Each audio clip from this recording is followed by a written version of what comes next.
Welcome back to the first afternoon of the IISD Trade and Sustainability Hub.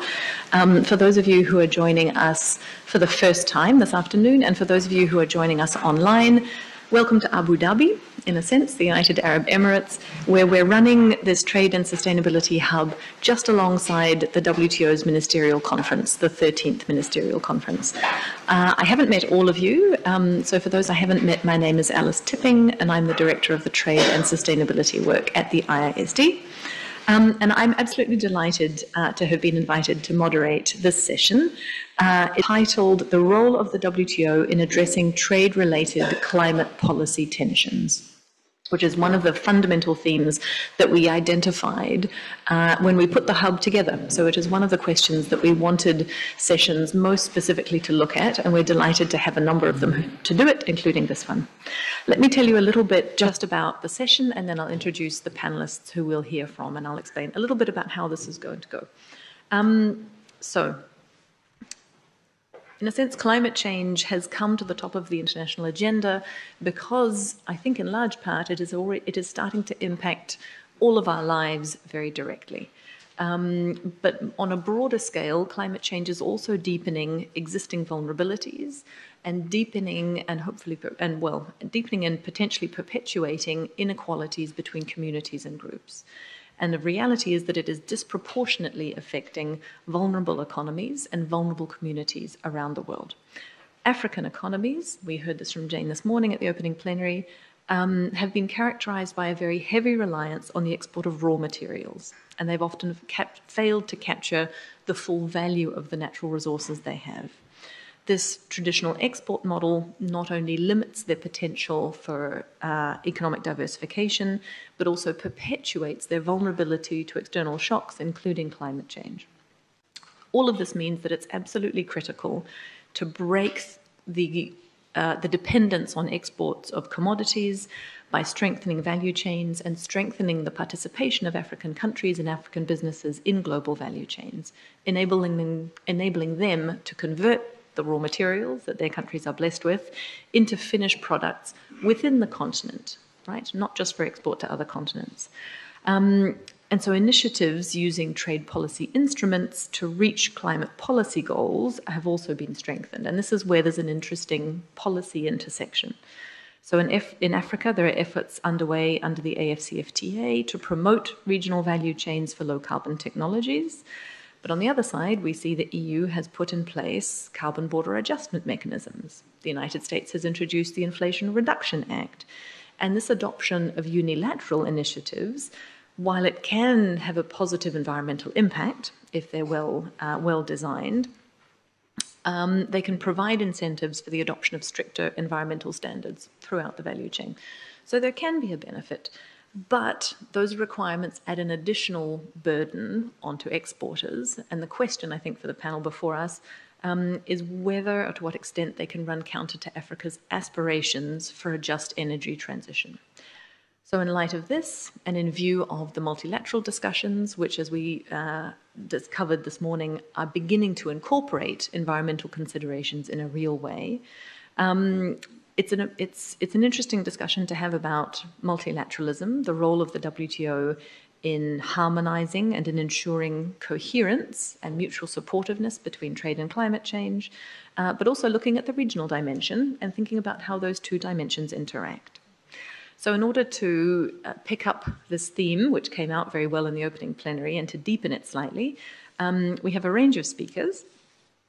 We have Jane Nalunga, who you met at the opening plenary, the Executive Director of SEATINI, that's the Southern and Eastern Africa Trade Information and Negotiations Institute, based in Uganda.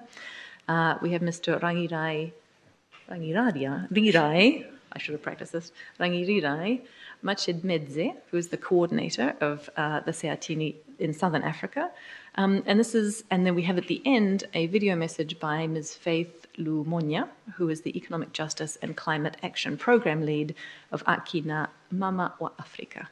So this is a session that's organized by SEATINI, by TWN, that's the Third World Network Africa, by the TATIC, and by EcoNews Africa. So we're absolutely delighted to have this session as part of our agenda, to make sure that it's live streamed, to ensure it reaches the broadest audience possible, to ensure that African voices and African perspectives are part of the global debate. So I'm going to give each of the speakers 7 minutes, and then I think we'll hear the message from Faith on the video, and then we'll open the floor for questions, for comments, for a discussion with the audience.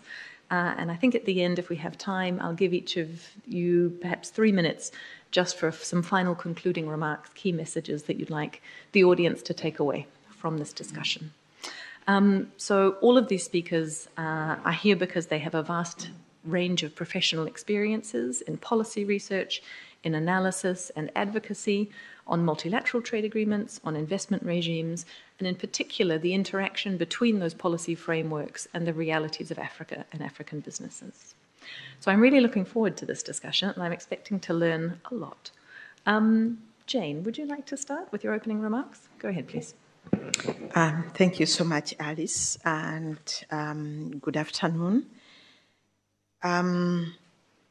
Our session today is about, like Alice has pointed out, the intersection between trade policy and climate policy, and looking at those tensions and how those tensions can be resolved to ensure that trade works for, addresses the climate change challenges we are facing. Maybe a little context again. Africa, as you know, I'm going to talk about, from the perspective of Africa. Africa, like Alice has pointed out, our economy is based on mainly agriculture. 60% of Africa's merchandise trade exports revenue from raw materials from agriculture. So agriculture is very important, but what is also important is that way agriculture is organized in Africa, mainly small-scale producers who are still relying on the weather, on nature. People asking, when is it going to rain? It hasn't rained. When are we going to plant? That's the nature of mainly almost 70% or 80% of our agriculture. That's where we are. With very limited irrigation, So small-scale producers, women, depending on nature. So that whole issue around climate change is very, very critical to us. And I think it's really important to link, to see how trade can be able to, trade can help in addressing the climate change crisis. That nexus between trade and climate change is important because climate change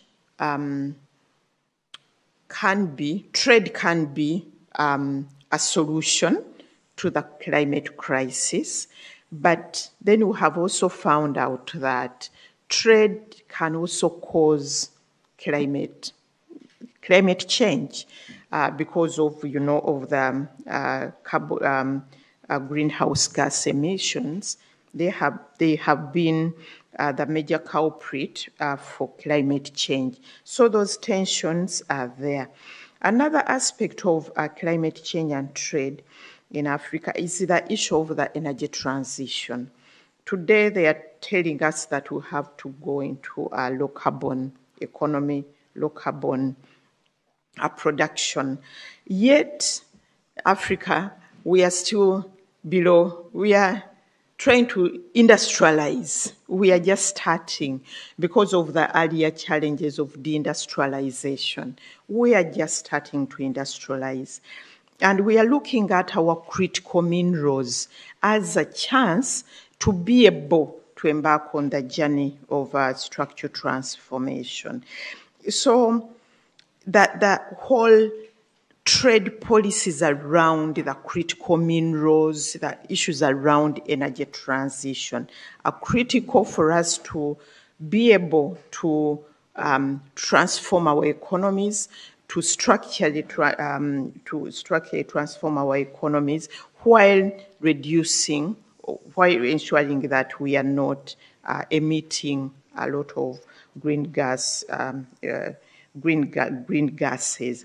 So there are all those tensions, and those tensions also beg the question of what kind of trade policies should be in place. Now in Africa, there are a number of, globally, there are a number of strategies which have been put in place by different countries to address the issue of climate change. For example, EU has the net zero by 2030 being carbon neutral by 2030. And many also other countries have put in place national determined contribution that all of us, all our countries are going to contribute to reducing carbon emissions. But when you look at these responses to climate change, I'll just give an example of EU, the strategies they have put in place to reduce greenhouse gas emissions, the carbon border adjustment mechanism. It's a trade tool to address climate change. But when you look at it, that the carbon border adjustment mechanism is hurting more the economies in Africa than it's going to hurt the economies in Europe. For example, that it's CBAM, the carbon border adjustment mechanism. It's targeting steel and aluminium. You take an example of South Africa. According to a study undertaken by South Center, South Africa exports around $1 billion of steel to EU and around $78 million of aluminium to the EU. And this trade is going to be affected. Yet when you look at Africa's contribution to the climate change problem, it's just about 2%, of our contribution to what's happening to the emissions. And then when you look at CBAM, how much it's going to contribute to carbon reduction, the study says it's just about 0.6%. We have had a number of discussions around CBAM, and some people are telling us that no, CBAM is not really about carbon reduction, but about leveling the field so that producers who are producing in Europe are not taken advantage of. That if a company is producing steel or aluminium in Africa, they are taxed. So what I'm trying to say is that we are looking at trade solutions to climate change, which solutions are not going to work for climate change. Another solution which has been put on the table is carbon trading. Africa, we are being told you can trade, you can be carbon sinks, but that means that we have to give away a lot of our land, grow trees, and, start trading in carbon. So the tension here also is that, are we addressing the climate crisis, or are we looking at more trade? So the tension is also about looking at how do we balance what kind of trade policy can really work for climate crisis. And also this begs the question of what should be the role of the WTO in addressing these issues. there, maybe I will leave that to my colleague Rang. What are those specific issues that can be addressed in the WTO? But in conclusion, what I want to say is that we need to ensure that the WTO works closely together with the UNFCCC, to ensure that they are complementarities, to ensure that each organization is not going to different directions. And then at national level, there should be certain actions, but the national level actions should be supported by the multilateral organizations and the multilateral trading system. I'll stop there. Thank you. Well, Jane, thank you very much. I think you've put on the table there essentially a really nice chronology of the issues and how they emerged, right? Challenges of deindustrialization, deindustrialization at the beginning, and then the efforts of African countries essentially to reindustrialize in some senses, but in a very different world, right? In a world where there's huge demand for critical minerals, in a world where efforts like CBAM put barriers, essentially additional costs on exports into some particular markets, and where there's pressure, as you were saying, to use available land to store carbon. There was one thing that you didn't mention that I'd be really interested in if you have any thoughts after Ranga. So one of the things that we see many countries doing in response to CBAM is starting to introduce their own carbon pricing systems, right? So we've seen a number of countries essentially go through the process of thinking, well, if I'm going to pay for carbon emission, if my businesses have to pay for carbon emissions, I would prefer that they were paying me, the domestic government, for those carbon emissions as part of a domestic carbon pricing system, rather than paying the EU, frankly. Which is what the CBAM would involve, right? Paying for your emissions, but paying them into the EU's coffers. And so we've seen a number of countries, exporters into the EU, go through that process of accelerating their own thinking about carbon pricing. But at the same time, carbon pricing is an extremely technically, politically challenging thing to tackle. And so I would be and we know that, at least from our conversations with some African governments, there's a sense that that would be nice, but it's almost unachievable as a policy objective. But I'd be interested in your sense of whether that conversation is coming up with the governments that you speak to. So I'll leave you with that thought a little bit. But while we wait for Faith's video to be processed, we're having some trouble processing it. But perhaps, can I give you the floor next, Ranga, for your perspective on these issues? Go ahead. Thank you very much, Alice, for this opportunity. And thank you, Jane, for putting into context the discussions that we have in front of us. Perhaps my point of entry, I'll start by telling you a story, a very short story. Last week, I went to a funeral. And I traveled from Harare to a place that is 140 kilometers away from Harare, which is called Kadoma, to bury a friend's mother. And along the way, between Kadoma and Harare, it's all farmland. It's a farming area. And as I was looking on both sides of the road, I was seeing the sorry state of the crops that you have along the way. All the maize has wilted. The soybeans along the way has wilted. And Zimbabwe is a tobacco growing country. I was looking at the tobacco, it has wilted.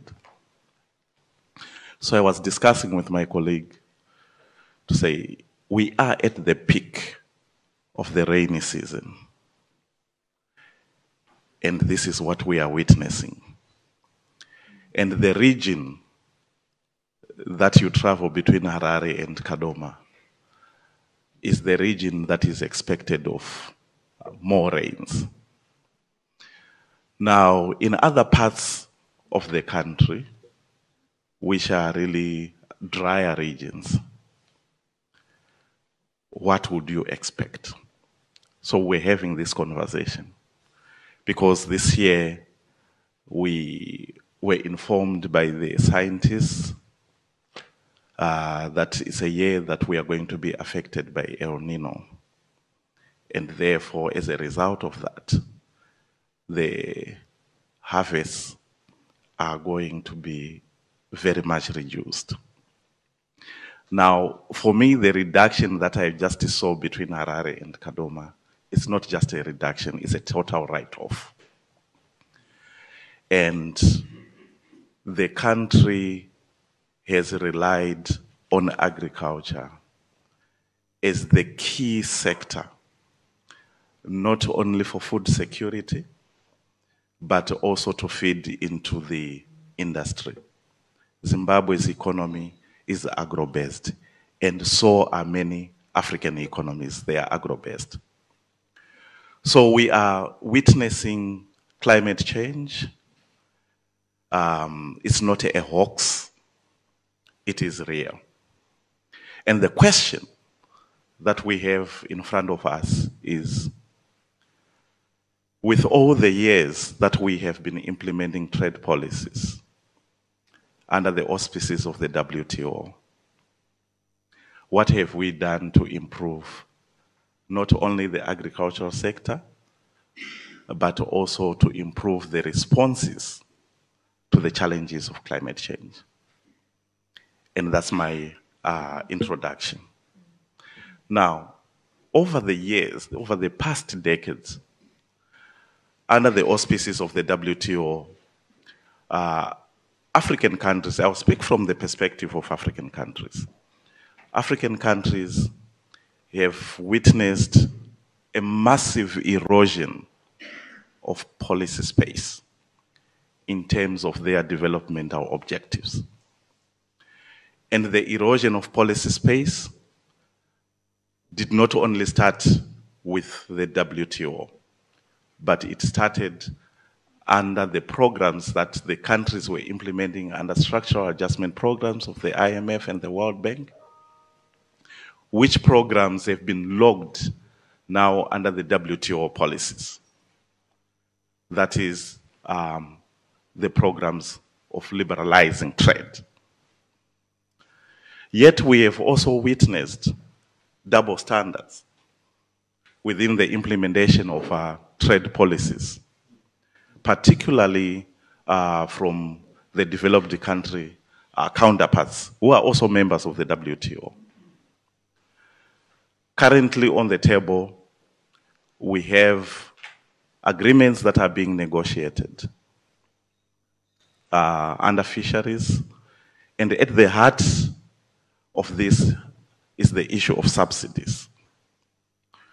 And the subsidies are not only being experienced in the fishing industry, but we have seen them in the agricultural sector, where quite a number of countries have subsidized their agricultural sectors to the extent of affecting the profitability of African countries.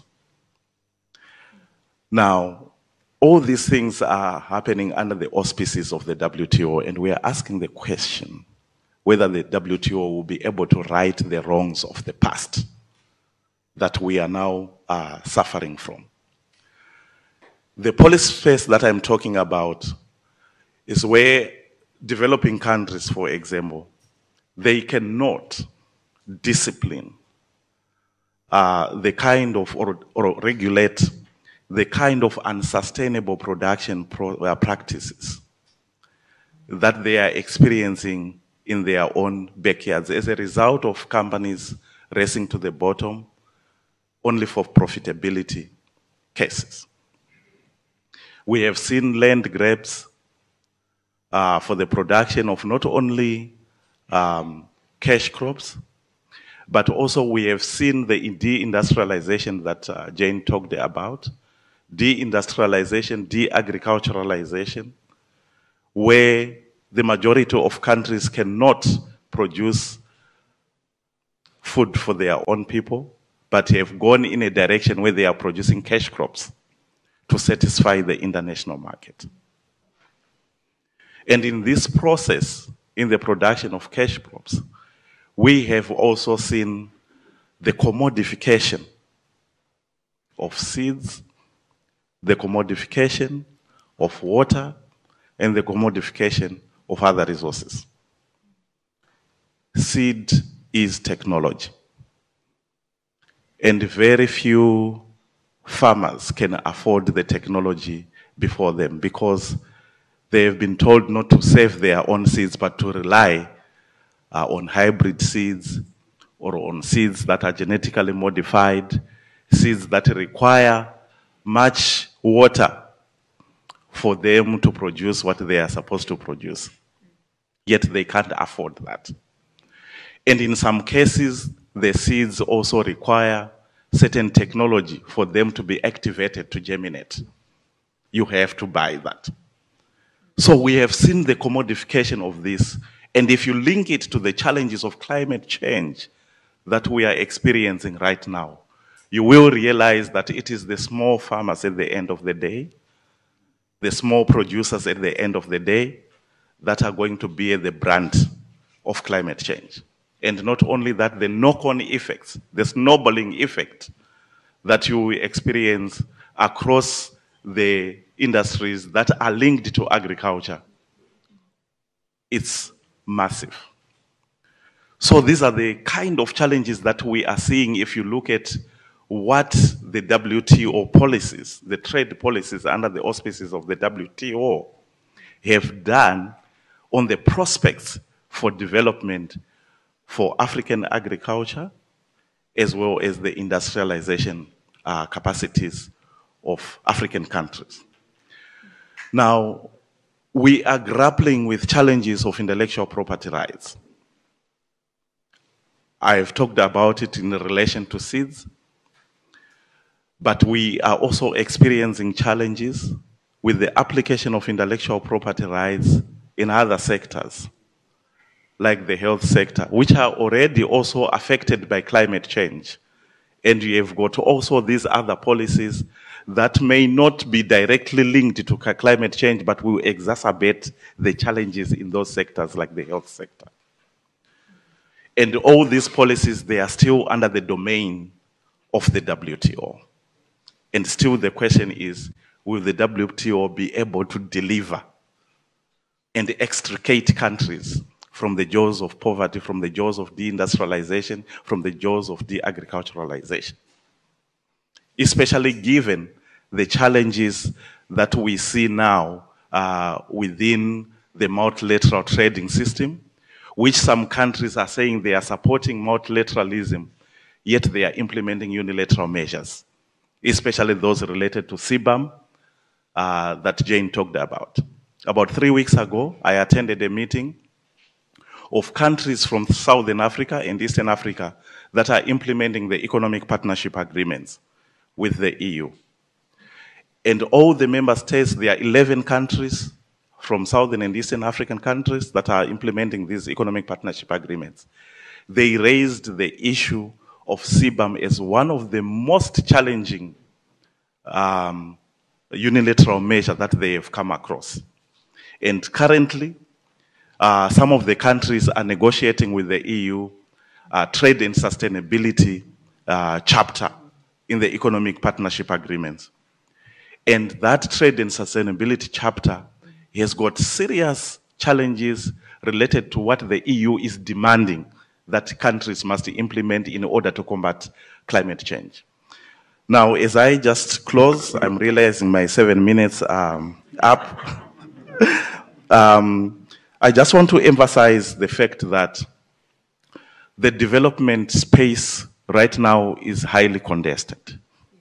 And in this contestation, it's important that the issues around special and differential treatment are highly put on the agenda, and they are made an integral part of any negotiation that is taking place, particularly for African countries, if we are to combat climate change. Then secondly, there is need to uphold multilateralism, as it may only be the only way forward, but of course the WTO has to go back to the basics. If you go back to the original objectives of the WTO, which unfortunately has been twisted along the way in terms of the negotiation, the direction in which they have taken place, we have left out the issues of employment creation, decent work, protection of the environment. All these are part of the Marrakesh Agreement, but we have drifted away from that, and there is need to go back to those basics, to the original objectives of the WTO if it is to deliver. Then the reforms that are currently taking place, we believe that the reforms that are currently being negotiated should lead to the WTO taking stock of itself for it to deliver on its mandate. I'll come back to some of these issues as we discuss further. Thank you. Super. Thank you very much indeed, Ranga. I decided not to stop you because it was so interesting. So thank you. We do have now Faith Lumonya's video. We're going to double check that it works. But here it is. Faith. Faith, the floor is yours.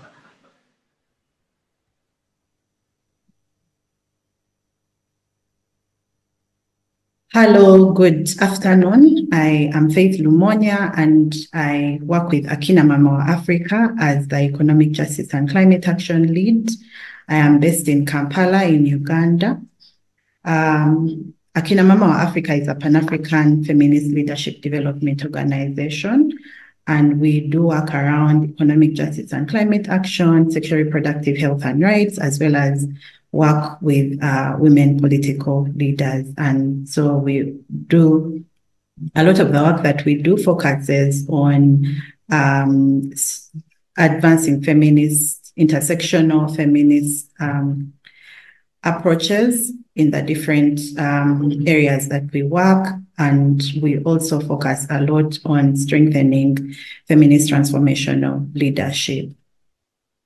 So today I'm going to speak with you about trade, climate justice, but from a Pan-African feminist perspective. And we know that it's generally been, generally acknowledged that women and women in their different diversities, and particularly those within the global South and especially Africa, will bear the biggest brunt of climate change. And this is why when we are discussing the need for us to address the climate crisis, but also the different ways in which it can be addressed once and for all, we emphasize the need to address the root causes of the climate crisis as opposed to focusing on addressing the symptoms of the crisis. And so in that regard, one of the things that we then advance is the need to adopt an intersectional feminist climate justice approach. And this approach is based on our acknowledgement that climate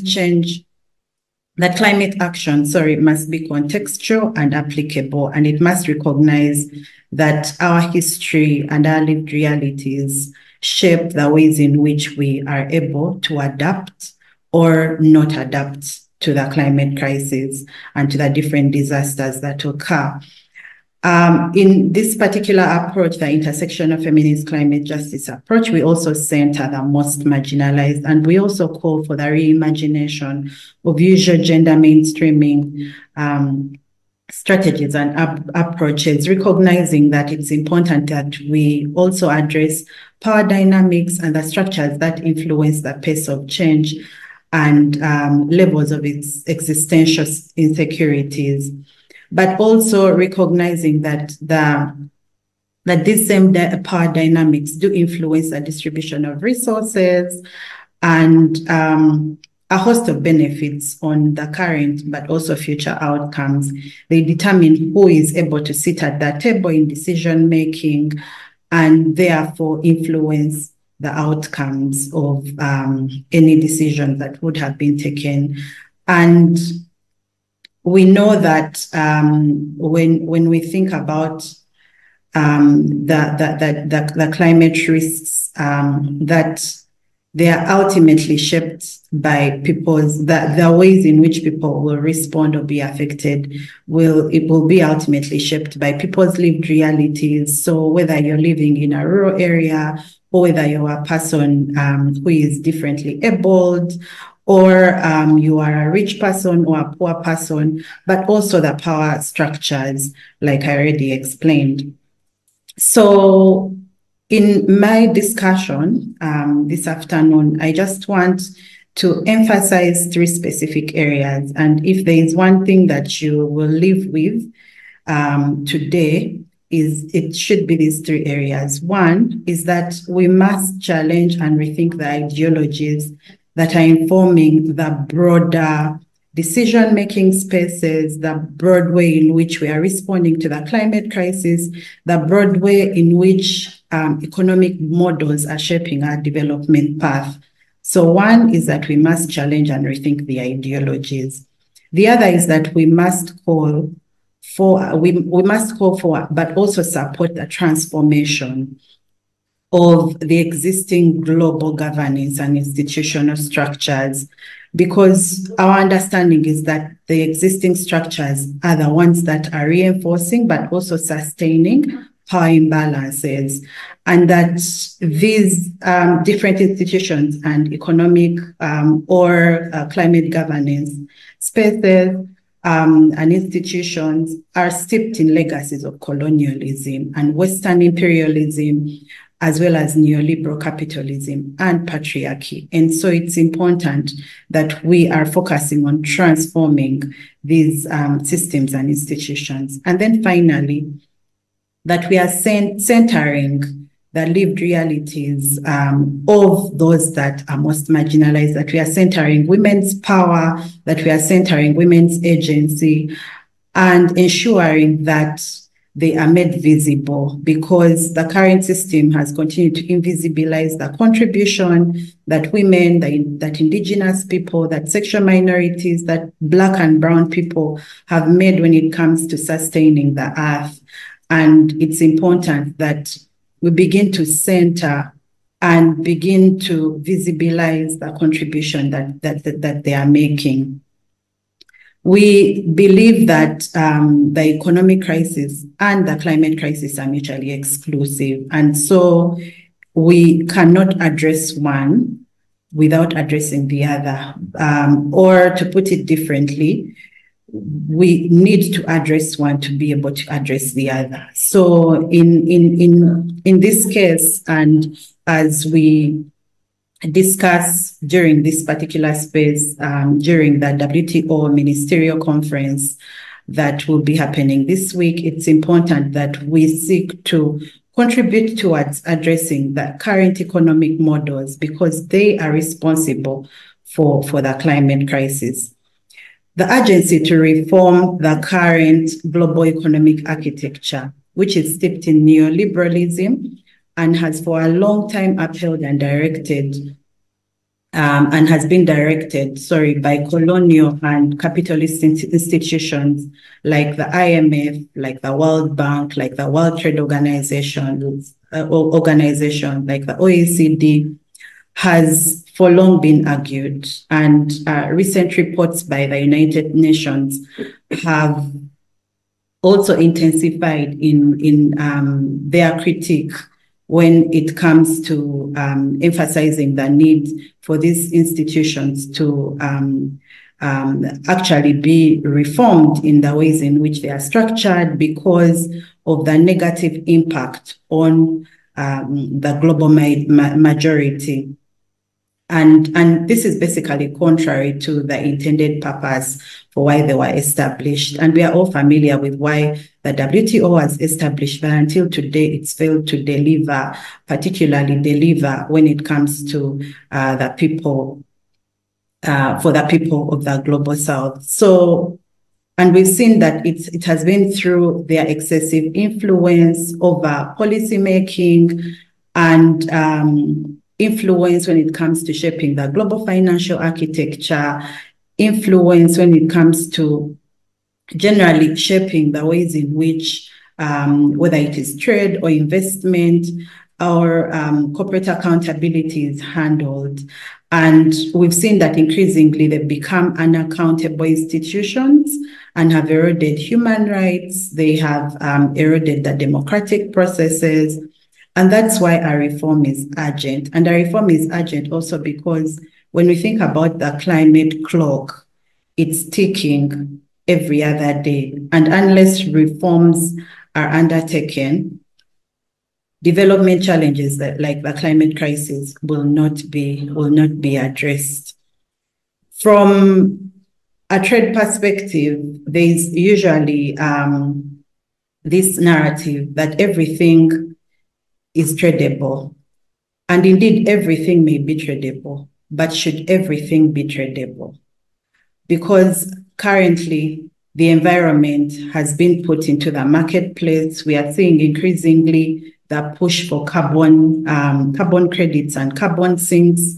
And we've seen that communities have been pushed out of being able to access, for example, natural growth forests. And yet these natural growth forests do provide more than just the environmental services. They also contribute towards sustaining livelihoods, whether it's in terms of health or it's in terms of food sovereignty and food security. But we've seen that increasingly environmental goods and services have been put into the marketplace. And now neoliberal capitalists are even making an argument that it's important that we discuss the pricing of these goods and services. And indeed, when you think about, because it's not just the neoliberal capitalists, it's also certain actors within communities, because of the ways in which communities are also being unfairly compensated. And yet they are the ones who have invested their time and their resources to grow and sustain and care and nurture for some of these natural growth forests, for example, but also and the ways in which the natural growth forests also contribute towards sustaining the air that we are always breathing.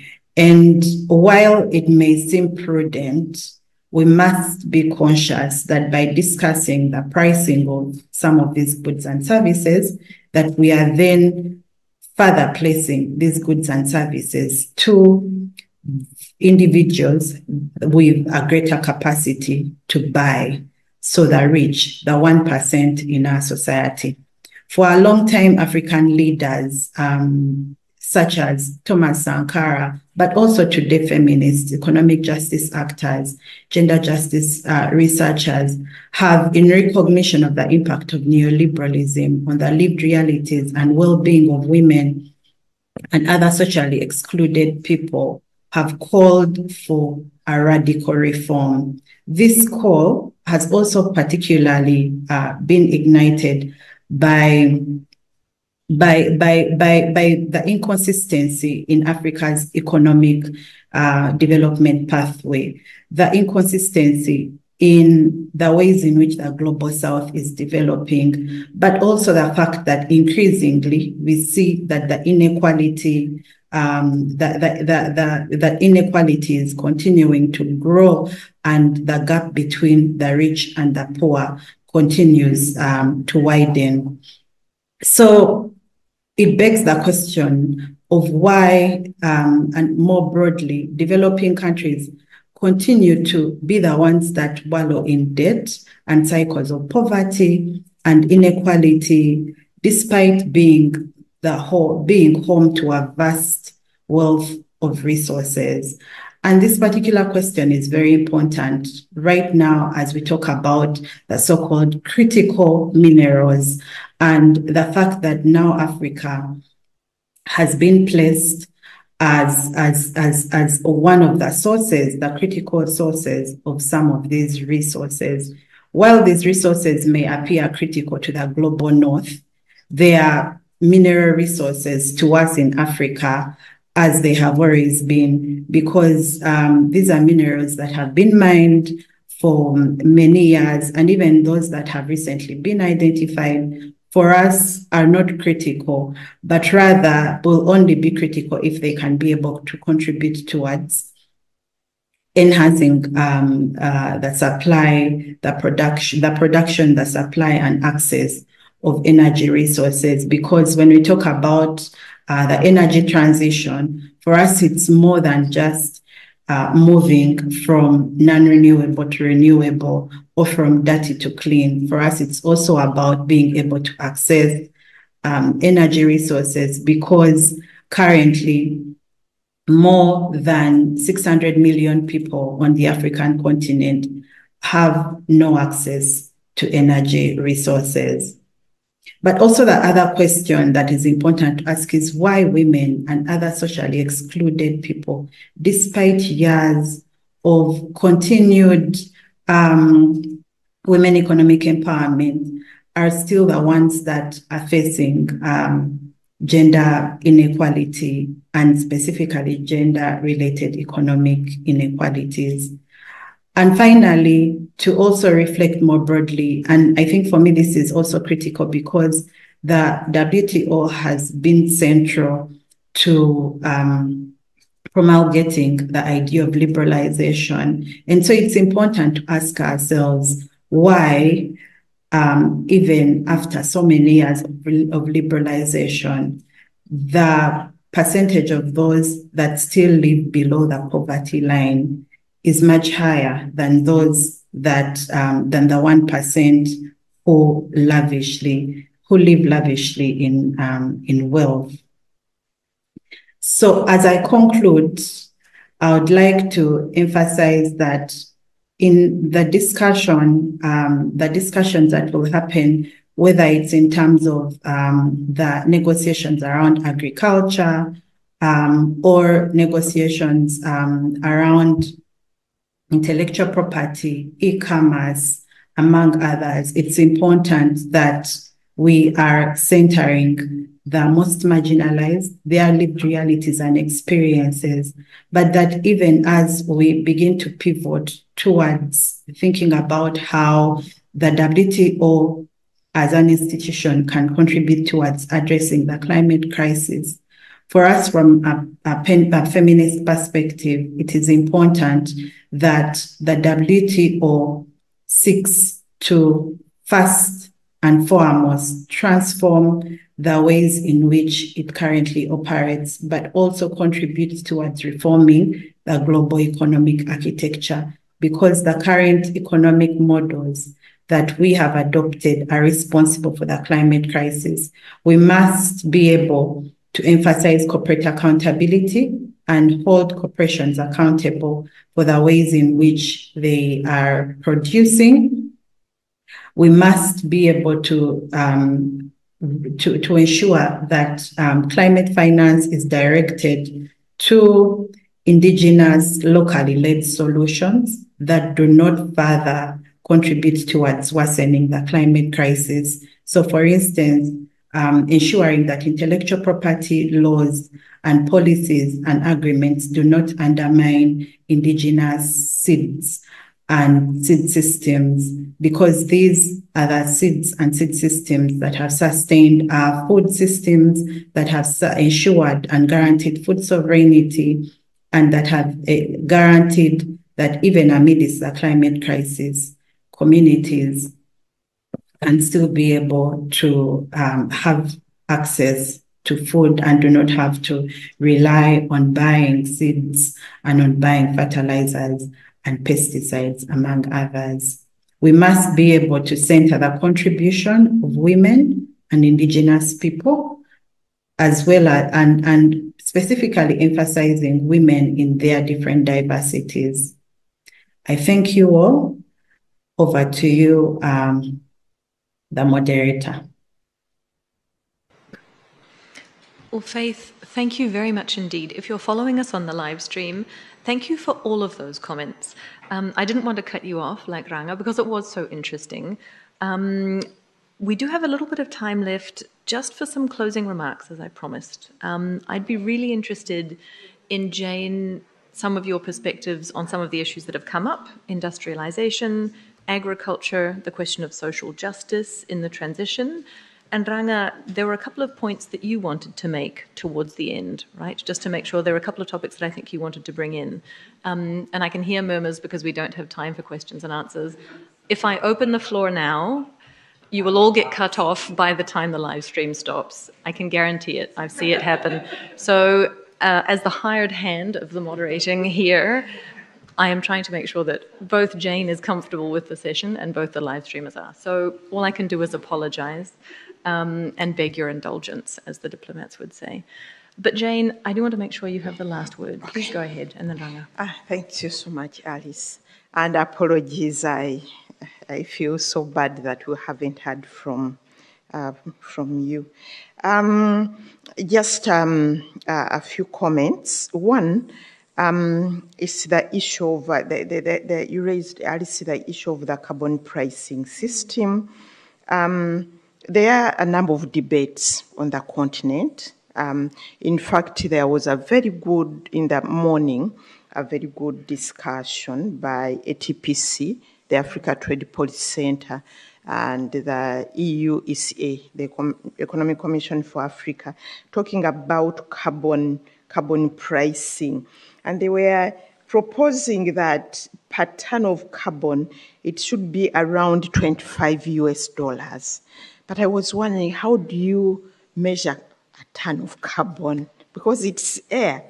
So there are a number of dynamics around carbon markets and carbon trading. And there are so many carbon brokers now from the global north, who are determining, who are brokers around there making money. And again, that goes back to that tension. Are we really looking at addressing the climate crisis, or are we looking at making more and more money? Or climate crisis is a money venture? Because I was listening to whether it's supposed to be $25 US per ton or 20, and they were telling us from the global north how to price our carbon. And I was wondering whether the carbon in the EU and the carbon in the Africa is different. I'm not sure.